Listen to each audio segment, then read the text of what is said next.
Good morning everyone. Ito po ang inyong lingkod, si Pastor Ruel Camya po, mula po dito sa Winnipeg, Manitoba, Canada, para po sa ating pag-aaral ng salita ng Diyos ngayon pong umaga. Welcome po sa Tinig ng Pag-asa. Pagpapala nawa at biyaya ng ating Diyos na buhay ang sumainyong lahat, mga minamahal kong mga kapatid sa Panginoon. Happy New Year po sa inyong lahat. Umihingi po ng paumanhin ang inyong lingkod. At ngayon lang po ulit tayo nakapag-broadcast. Ngayon po ay January 6, if I'm not mistaken. Tama po ba? Ano bang araw na ngayon? So, January 6. Ayan. So, unang linggo po sa buwan ng Enero 2025. And allow me to greet you again a happy New Year. Ang biyaya, pagpapala ng ating Diyos na buhay ang sumagana sa inyong lahat. So sa atin pong pagsisimula ng taon sa pag-aaral dito po sa Tinig ng Pag-asa, I would like to start the year with a lesson on mission. Living our life for a mission. Living for a mission. At Philippians chapter 1, 21 to 26, ito po ang sulat ni Apostol Pablo. At iyan po ang ating pagbubulay-bulayan sa araw na ito. Kindly share the video mga kapatid at para po sa kapakanan noong ating mga kapatid na maaaring sa oras na ito, hindi pa nila alam na tayo po ay nagbalik broadcast na. So ang Tinig ng Pag-asa po ay matutunghayan po ninyo 7:30 po ng umaga, araw-araw from Monday to Friday dito po sa dako ng North America. At dyan naman po sa Pilipinas, ito po ay sa ganap na 9:30 kung hindi po ako nagkakamali. 9:30 po ng gabi. So sa atin pong araw-araw na broadcast, ang atin lang pong iminumungkahi ay kung nakikinabang po kayo sa mga videos ng Tinig ng Pag-asa at nagiging pagpapala ito sa inyo, kindly click share at i-share po ninyo. Matatagpuan nyo rin po ang Tinig ng Pag-asa sa ating YouTube channel. Makikita nyo po yan dyan sa nakalagay sa ilalim ng video ko. Follow me, Tinig ng Pag-asa. Tapos sa Facebook naman po, ito po ay live ngayon sa Facebook sa Ruel Calitis Camya. Ayan, so meron din po tayong Instagram, yung Pastor Ruel. So sa atin pong pasisimula ay naniniwala po ako sa katotohanan na we live for something even if we don't know what it is. Lahat ng tao'y nabubuhay at nabubuhay po tayo for something. Yung iba for someone.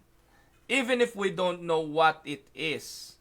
It is good to pause and ask ourselves this morning or this evening kung gabi dyan sa inyo, ang tanong na, what are we living for?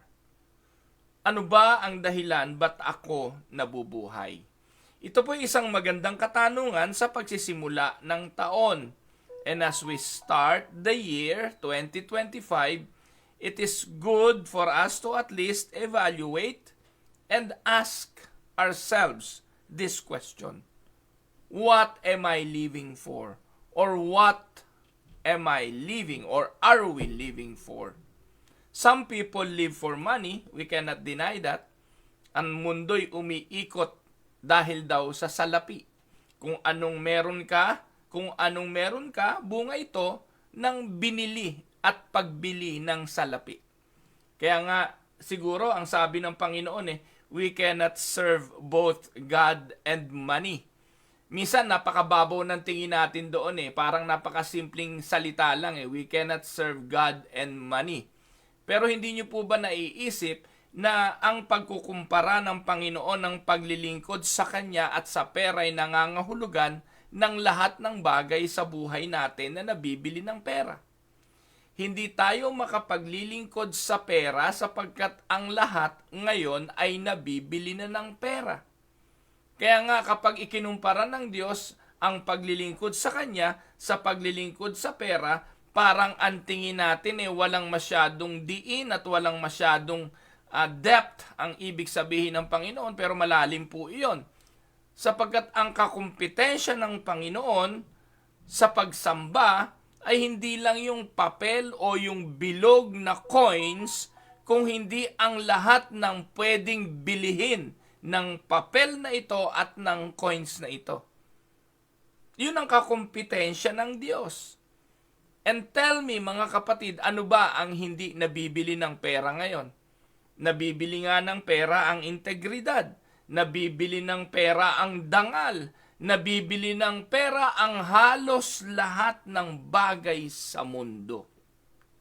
Ang puri ay nabibili din ng pera. Kaya nga yung katagang name your price ay isang bagay po mga kapatid na nakakalungkot sapagkat tila nga ba lahat ng bagay sa mundong ito ay may katapat na presyo ng pera. No wonder, kaya sinabi ng Panginoon, you cannot truly serve me and serve money at the same time. That is how powerful money is. Because sabi nga sa panahon natin ngayon, lahat ay may katapat na presyo. And some people live for money. Some live for fame. Ipinagpapalit ang kaluluwa para lang sa kasikatan. Inilalantad ang mga hubad na katawan para sa kasikatan. Sa konting approval at sa konting palakpak at sa konting likes and subscription ng tao sa kanilang mga Facebook page, sa kanilang mga YouTube channel, ilalantad ng mga karamihan ang kanilang mga pribadong bagay, buhay, para lang sa kasikatan. And many people live for approval. Now, this is again the first question. What are you living for? So, si Pablo ay may isinulat sa Filipos 1:21 at hanggang 26. At ito po mga kapatid, ang magandang example ng isang uri ng buhay. An example of a life on a mission. And let us look at that verse. Sabi po, or verses, sabi po ni Paul, "For me to live is Christ and to die is gain. If I am to go on living in the body, this will mean fruitful labor for me. Yet what shall I choose? I do not know. I am torn between the two. I desire to depart and be with Christ, which is better by far, but it is more necessary for you that I remain in the body. Convinced of this, I know that I will remain and I will continue with all of you for your progress and joy in the faith, so that through my being with you again, your boasting in Christ Jesus will abound on account of me." And this is, mga kapatid, is a life on a mission. Sabi ni Pablo, ang mabuhay ay kay Kristo, ang mamatay ay pakinabang. Ano ba ang mas mabuti? Ang sabi niya, ang manatili, hindi po sinabi ni Pablo rito na hindi niya alam o hindi siya sigurado. Alam niya ang kanyang misyon. Tiyak niya kung ano ang gusto niyang gawin. Ang hindi niya alam dito, ang sabi niya, I do not know, sa verse 22, ay ang pipiliin niya, yung bang mas madali na pumunta na lang sa Panginoon at mamatay na? O ang patuloy na mabuhay para sa kapakanan ng mga kapatiran?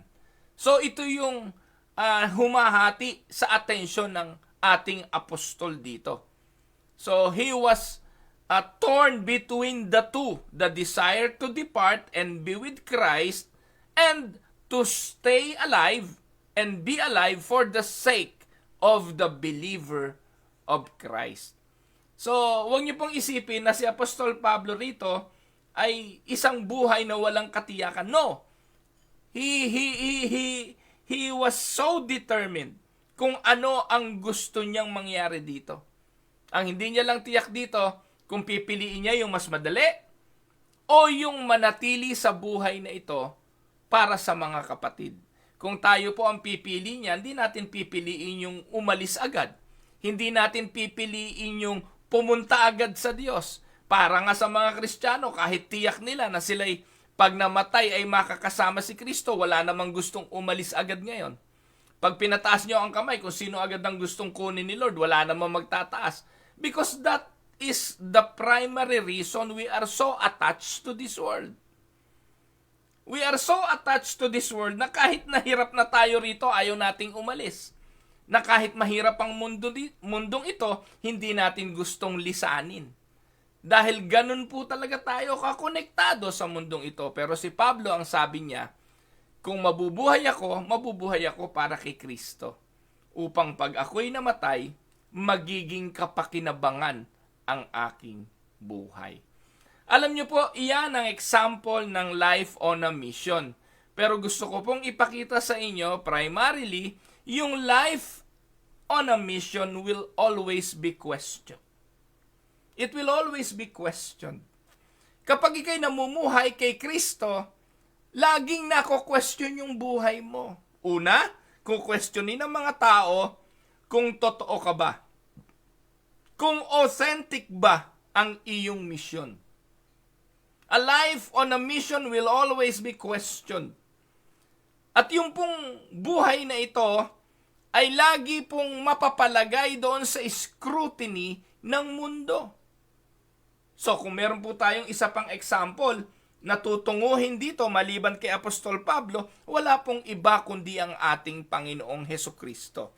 If you are going to look at the Bible and consider some of the questions thrown at the Lord Jesus Christ, ang unang-unang tanong na ibinato ng mga tao sa kanya ay kung sino ba siya? Who is this man?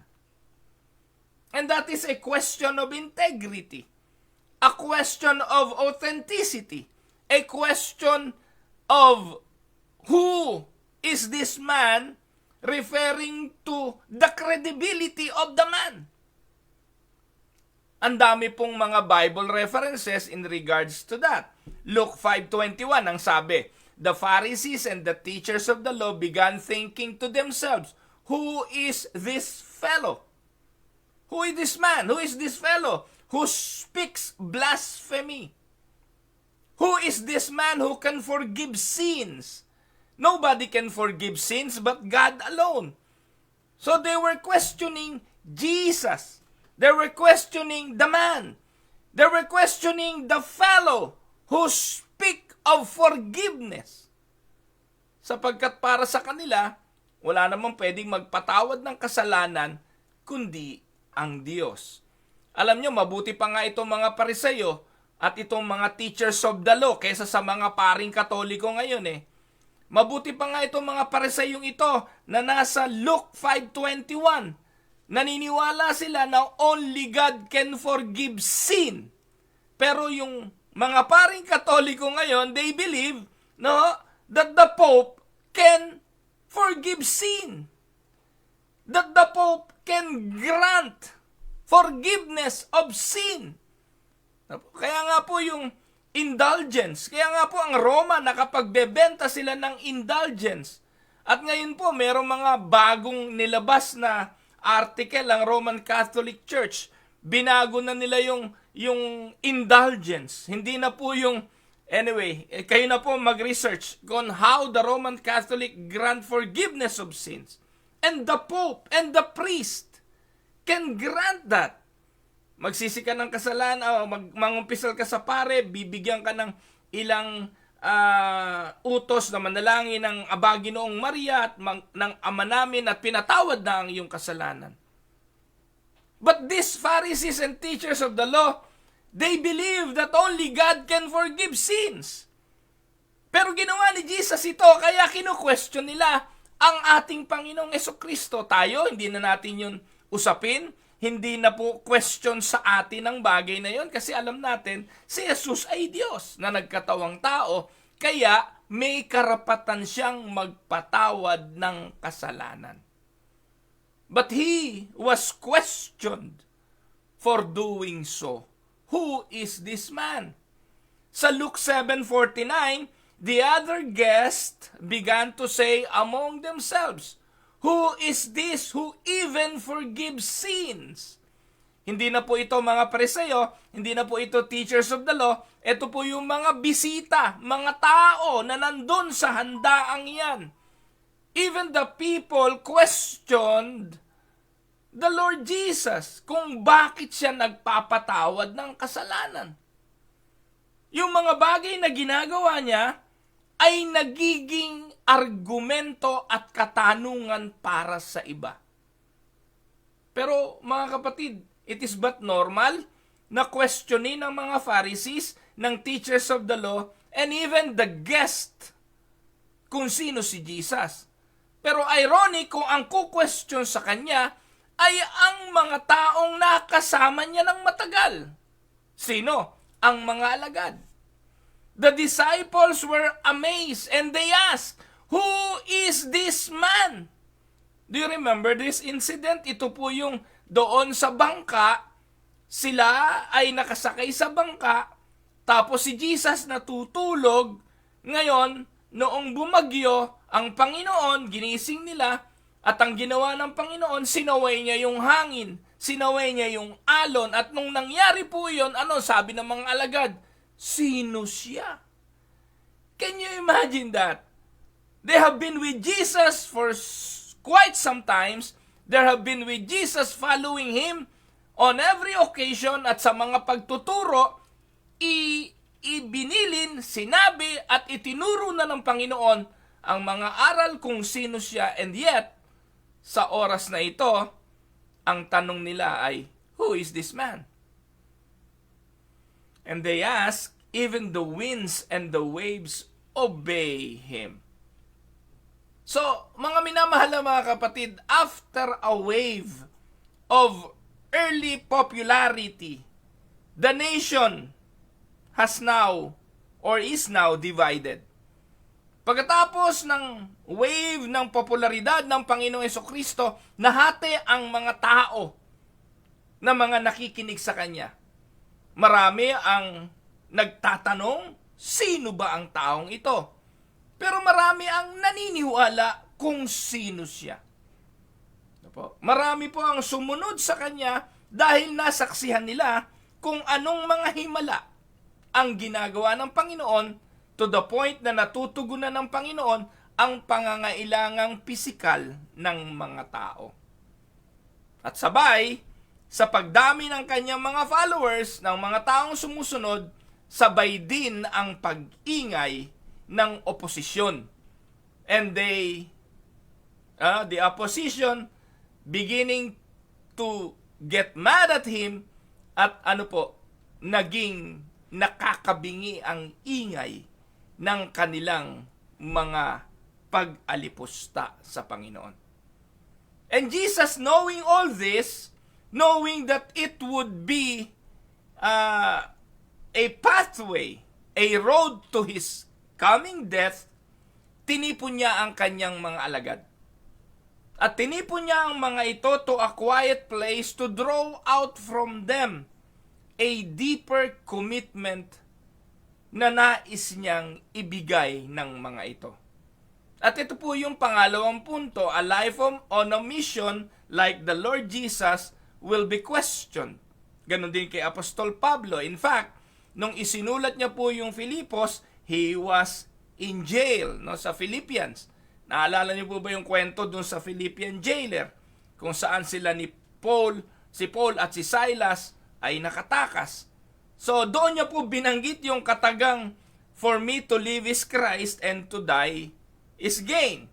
So yung life in a mission will always be questioned. And number 2, a life on a mission will draw a deeper commitment.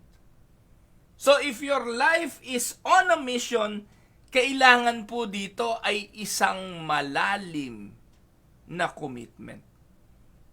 At ito po yung nais ng Panginoon na itanong sa mga alagad. Dito po pumasok yung tanong ng Panginoon sa Matthew 16:13. Sinabi po niya sa kanyang mga alagad, "Who do people say the Son of Man is?"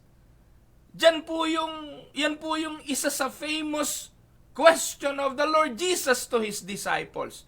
Kasi marami nang sinasabi ang mga tao sa Kanya Marami na pong mga haka-haka, kuro-kuro, yung iba nagtatanong tungkol sa Kanya. Ang tanong, kapag may nagtanong, sino ba ang sumasagot? Pag ang nagtanong mga Pariseyo, sino ang sasagot sa mga Pariseyo? Pag ang nagtanong yung mga Iskriba, sino ang sasagot sa mga Iskriba? Well, kung ang mga common people ang sasagot, ang magtatanong at ang sasagot ay ang mga Pariseyo, they will tell lies. At sasabihin nila na si Jesus ay isang lunatic, false prophet, or kaya ay isang nasisiraan ng baliw. Or a blasphemers. Yan ang sabi nila. Blasphemers si Jesus dahil ang tanging pwede lang magpatawad ng kasalanan ay walang iba kung hindi ang Diyos. Sa dami ng clamor, searching for an answer to who Jesus is, bumaling siya sa kanyang mga alagad. At kanyang itinanong, sino ako? Sinasabi ng mga tao, sino daw ako? Who do people say the Son of Man is? And this is where Peter makes his confession. Ano sabi ni Pedro? Sa verse 16, Simon Peter answered, you are the Messiah, the Son of the living God. At dito rin po, sinabi ng Panginoong Jesucristo, mapalad ka, Simon Barjona, ang bagay na ito ay hindi inireveal sa iyo ng tao, ito ay ibinigay sa iyo ng Diyos. But the conversation does not end there. For the Lord Jesus is seeking more than a confession. More than a confession of who He is. Sa mga pagkakataong ito, Jesus is also seeking for a commitment. Dahil isusugo niya ang mga ito, susugo niya ang mga alagad para humayo at mangaral ng Ebanghelyo, bibigyan niya ng mandato, nais niya ng commitment sa mga ito. And that is what I would like to say to all of us this year, for the start of the year. A life on a mission will always draw a deeper commitment. Napakadami po ngayon na nagtatalsikan, nag-aatrasan, pag hinihingian na ng commitment. Napakarami po ang napakadaling magtaas ng kamay kapag madali, kapag masaya, kapag maginhawa, pero nagtatalsika na kapag hihingian na ng commitment.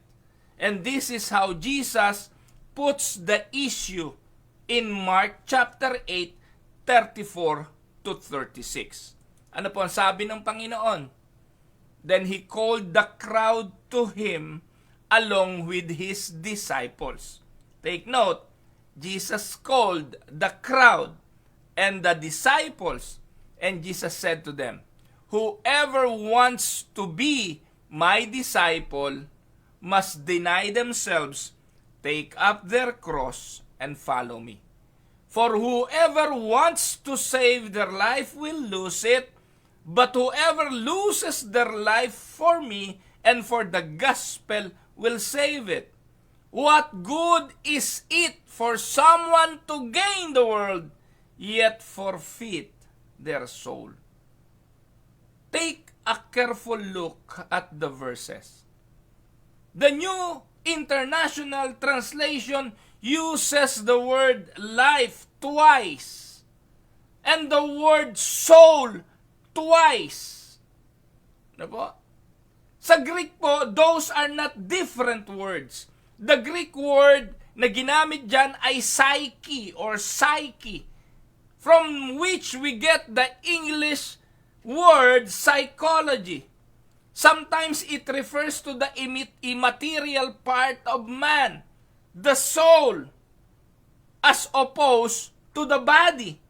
But more often, it refers to the whole man, to the inner self-consciousness of man.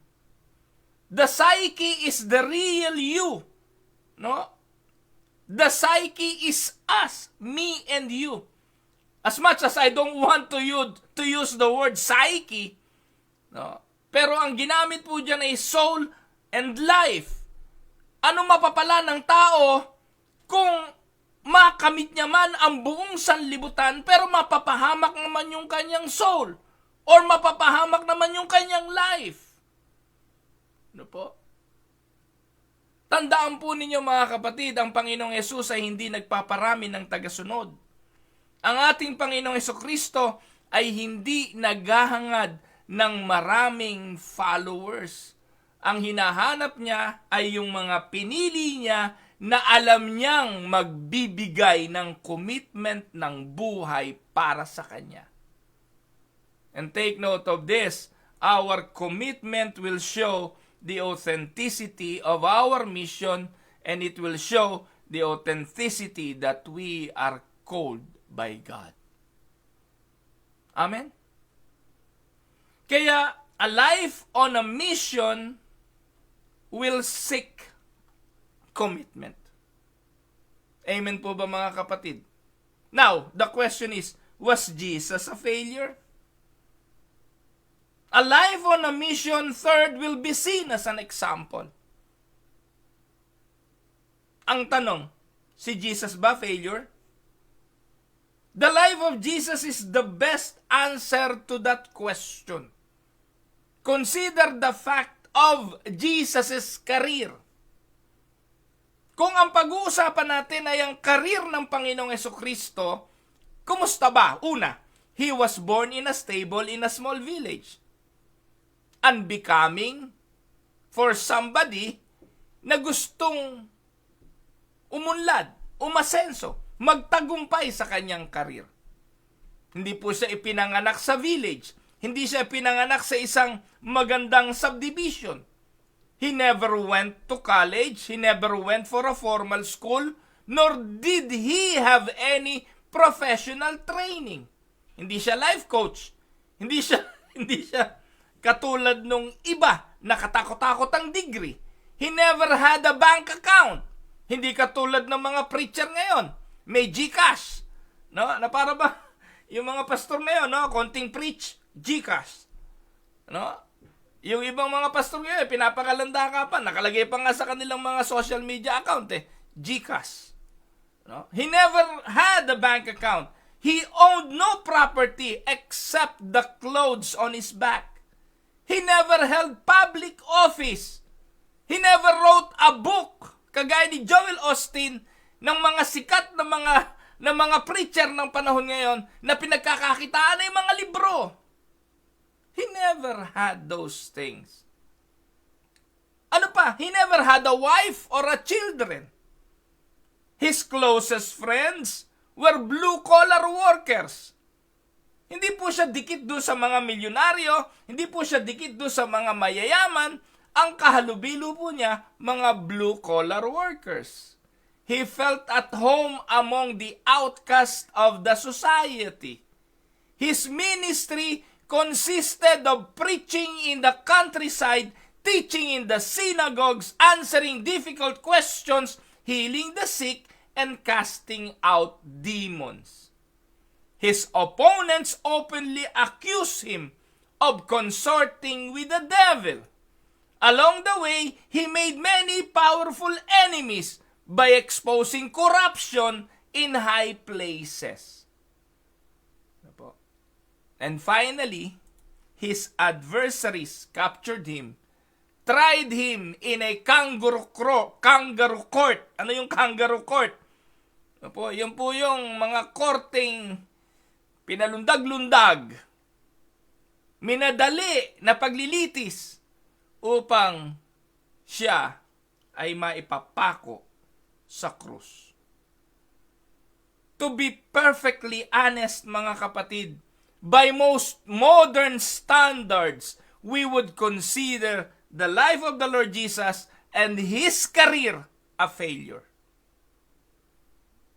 Kasi kung titingnan ninyo, ang mga career path ng mga kilalang pastor, malapit ba ang buhay ni Kiboloy dyan?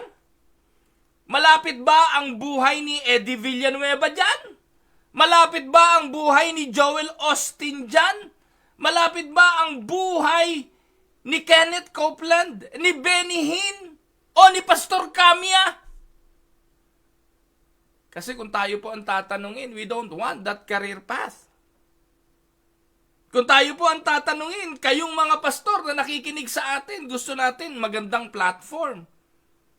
Gusto natin yung career path natin ay patungo sa pagunlad. Kaya nga po kung ano-ano na ginagawa ng mga pastor ngayon eh.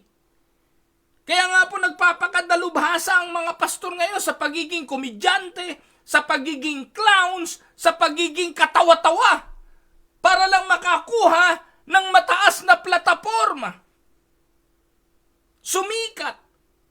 Mag-viral. No? Para makilala. He never made. But Jesus never made it to the top. If ever a man seemed to waste his life, it was Jesus.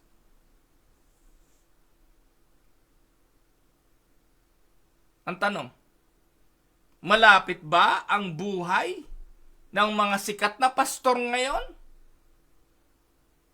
sa mabuhay na ipinamuhay ng Panginoon? Di ba malayo? But consider this. His life is an example. He lived his life as an example. 1 Peter 2:21 says, "For you have been called for this purpose.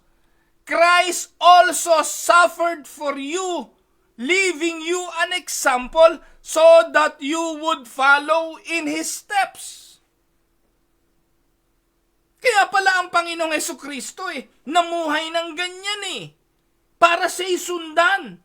Para yung buhay na kanyang ipinamuhay, ang lakad na kanyang nilakaran, ang siyang lakad at buhay din na dapat nating sundin. But then again, malapit ba ang buhay natin sa buhay ng Panginoong Hesukristo? Pastor, kumusta yung career path na tinatahak mo? Is that career path following the path of Jesus' career? O gagawin mo ang lahat? Gagawin ang lahat ng pwede mong gawin para umangat ng umangat ang iyong career. Malimutan na may kaibahan ng career sa misyon ng ating buhay. Let us consider this. After more than 2,000 years, His words, the word of the Lord Jesus, are remembered and repeated around the world. His words are remembered. His followers number in the millions and can be found in every country on earth. His personal integrity stands and remained untarnished amidst the attacks of the cynics and the sneers of the ignorant. And his death, which seemed to be a tragedy, has become the means by which we can be reconciled to God. His whole mission on earth, which seemed to be a failure, has now become history's greatest success story. Na ang kanyang kamatayan ay ang kanyang pagbalik sa amatang pag-upo sa trono sa kanan ng Diyos Ama. Amen? Now, how can this be? He was humiliated to the point of death and seemed to lose his life for no purpose whatsoever. Yet, through his death, God exalted him to the very highest position in the universe. Philippians 2:10-11 says, "At the name of Jesus, every knee should bow in heaven and on earth and under the earth, and every tongue acknowledge that Jesus Christ is Lord, to the glory of God the Father."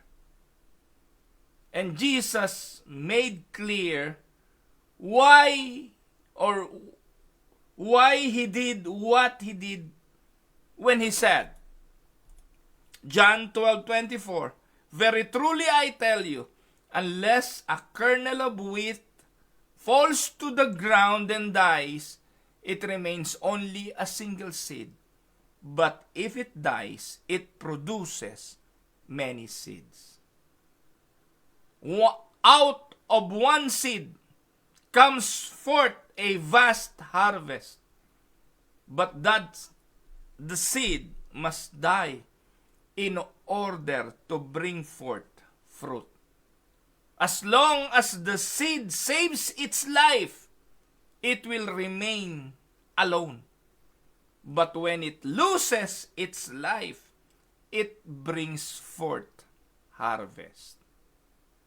It is very simple and yet so profound.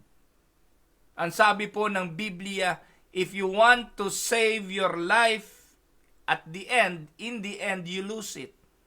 But if you dare to lose it for Jesus' sake, in the end you will save it. Jesus is the supreme example of this principle. Amen? Sa paningin ng mundo, he may seem failed on a mission. Pero mga kapatid, he may failed in his career kung ang pag-uusapan ay ang panuntunan ng mundong ito. Pero kailanman hindi nag-failed ang Panginoon sa kanyang misyon. Now, nabanggit na rin lang natin yung career o ang misyon, pagtuunan natin ito ng pansin. Kasi ang mga tao sa mundo ngayon at ang maraming mga pastor mas concern sa kanilang career kesa sa kanilang misyon. Ano bang difference nito? Career o mission? That is to ask the question, is your career or a mission? Or is your life rather a career or a mission? So hindi ka man pastor, hindi ka man lingkod ng Diyos sa pulpito. Ang tanong ay ito, yung buhay mo ba, career o mission? That is a vast, or there is rather a vast difference between those two concepts. And a quick glance at a dictionary reveals the essence of difference. Ano bang ibig sabihin ng career? Career is something you choose for yourself. Kaya kung ang pagpapastor ay pinili mo, ikaw ang nagpasya, career mo yan. Kung ang ministry na sinasabi mo, ikaw ang pumili, ikaw ang naghanap, ikaw ang nagpasya, career mo yan. Pero meron pong isang mas mahalagang dapat tayong makita. Magkaiba yung career, magkaiba yung misyon. Ano ba yung misyon? Mission is something chosen for you by someone else. And take note of this, mga kapatid, there is a huge difference between living for your career and being sent on a mission. Si Jesus anong sabi? Naparito siya at ang kanyang pagkain ay ang sundin ng kalooban ng kanyang ama na nagsugo sa kanya. He was sent for a mission. And he was so successful on fulfilling that mission. He was not here, or he did not come to the earth, he did not came to this world for a career. In fact, kung career, in-offer nga sa kanya ni Satan to eh. At marami po sa panahon natin ngayon, mga kapatid, ang inialok ni Satanas, ang inoopera ni Satanas ng career. At marami po ang nagtanggapan ng career ni Satanas. Mga nasa pulpitong mga alipores ni Satanas na tagapagpalaganap hindi ng ebanghelyo ng Panginoon, kundi career ni Satanas. At ito po nakakapangilabot ngayon, mga kapatid. Sila yung mga naglalakihang ministeryo. Sila yung mga nagdadamihan ng mga followers na inaakay ng mga bulaang pastor na ito na naglulundagan sa bangin ng impyerno. There is a huge difference between living for your career and being sent on a mission. the Bible never talks about having career. The Bible never speaks of that. You will never find the word career in the Bible. Having a career is not a biblical issue. Having a mission is. Amen po ba mga kapatid? It is not that believers don't have careers. Don't get me wrong. May mga career tayo. Ako nga dati bilang pastor at bilang medical representative yung career ko. Ako po pastor na, guru pa before. Some of us are painters, some of us are doctors, some of us are into computer, some are bankers, some are nurses, some are teachers, some are writers, but the difference is this. People of the world live for their careers, the people of God don't, and the people of God live for a mission. Amen? And hear me mga kapatid, when your career is central in your life, then you are career-driven and career-minded while you climb the career ladder, darating yung punto na wala ka ng aakyatan pang career. Hindi niyo po ba napapansin mga kapatid? Kaya walang tigil ng palit ng career ang tao dahil pag naabot niya na yung top of the ladder, ano pang susunod doon? Everything is calculated to get you someday to that elusive place called top. When you get there, your career will be complete and the world will applaud your achievements. I am suggesting that being career-minded in this sense is precisely what Jesus meant when he said, "He who would save his life will lose it." Your career may well keep you from fulfilling your mission in life, and your mission may never make much sense as a career. Tandaan po ninyo mga kapatid, your career is the answer to the question, what do you do for a living? That is your career. But what are you living for? That is your mission. Amen? So yung sagot sa tanong na, what do you do for a living? That is your career. But what are you living for? That is the answer to your mission. Your career is a ladder to climb. Your mission is a journey you take. Your career makes you a professional. Your mission makes you a disciple of Christ. Kaya kung painter ka man, kung ikaw ay engineer, kung nurse ka man, kung doktor ka man, kung saan ka inilagay ng Panginoon, ikaw ay may mission dyan. Amen. Your career takes you to the top. Your mission leads you to the cross. May pagsasakripisyo, may commitment, may pag-question sa integrity mo, may pag-question sa authenticity mo. Pero huwag kayong manghinawa, huwag kayong tumigil, magpakatatag ka kapatid, dahil tinawag tayo ng Diyos bilang asin at ilaw ng sanlibutan. Your career takes you to the top, but your mission leads you to the cross. Your career is about the here and now. But listen carefully, your mission is about eternity. Kaya, if you are just here to eat, to sleep, to go to college, get a degree, get married, get a job, have some children, climb the ladder, make some money, buy a summer home, retire gracefully, grow old and die, then what's the big deal? All of this is okay.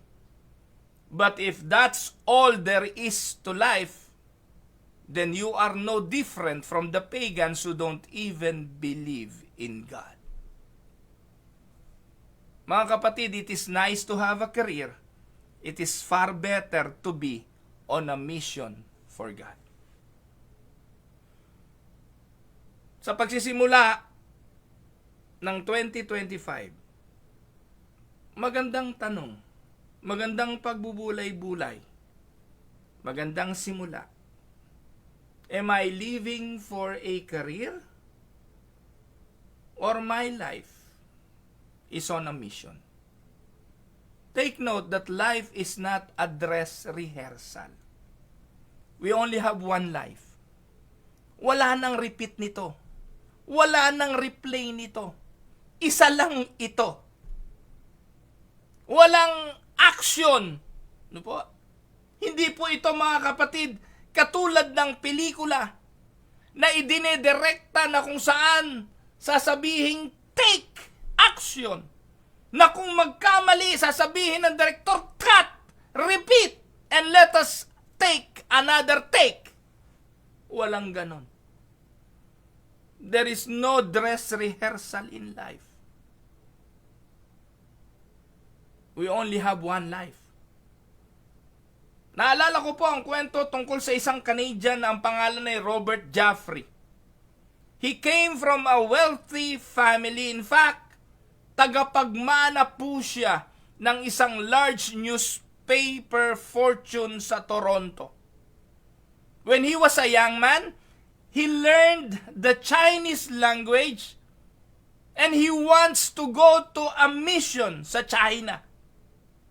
Pero bago po siya pumunta roon, yung Standard Oil ng New York, inofferan siya para magtrabaho sa kanila. Robert Joffrey refused.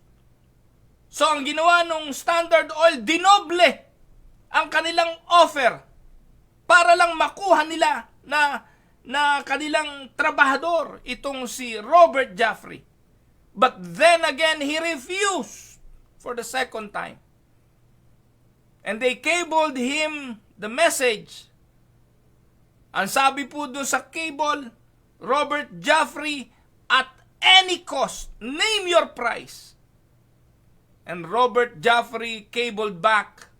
Ang sabi ni Robert Joffrey, your salary is big, but your job is too small for me.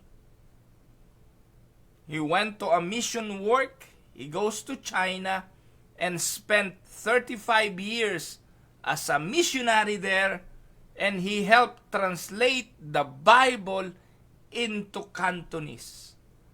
When World War II broke out, he and other missionaries were placed in an internment camp. He died 2 weeks before the end of the war. Now the question may be, did Robert Joffrey waste his life? The answer to that, it depends on your perspective. Nagaksaya ba siya ng buhay? Depende kung kaninong perspektibo. Sabi ni C.T. Studd, only one life will soon be passed. Only what's done for Christ will last. Mga minamahal na mga kapatid, one day all of us will pass from this life into the presence of God. What will we say on that day? And more importantly, what will the Lord say about us? Sabi ni Jesus, if you try to save your life, you will lose it in the end. And if you lose your life for my sake, in the end, you will save it. If you live for your career, what difference will it make? Nothing.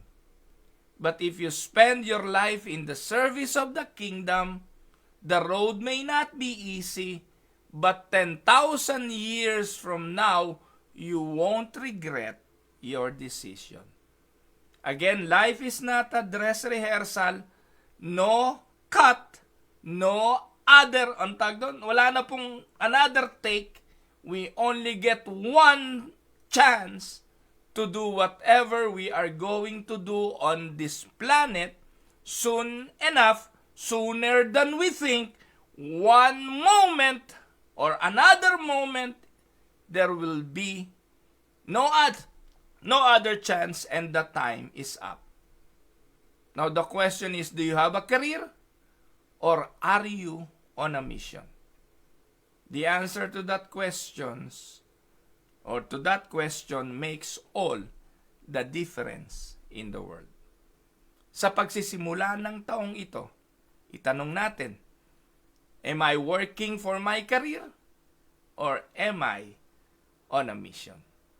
Ito po ang inyong lingkod, si Pastor Ruel Camya po, mula po dito sa Winnipeg, Manitoba, Canada, para po sa ating pag-aaral ng salita ng Diyos ngayong umaga, dito po sa Tinig ng Pag-asa. God bless po, mga kapatid. Ayan, so, ang problema ko po, mga kapatid, sorry doon sa mga nag-aabang sa YouTube, hindi ko po na-record. Hindi ko po ito na-record. Paano ko po ito ngayon ipopost sa YouTube? I don't know. Pero pagpalain po kayo ng Panginoon at magkita-kita po ulit tayo bukas. Wala na po akong time para batiin kayo. So, see you again tomorrow. Ito po ang inyong lingkod, si Pastor Ruel, para po sa Tinig ng Pag-asa. God bless everyone.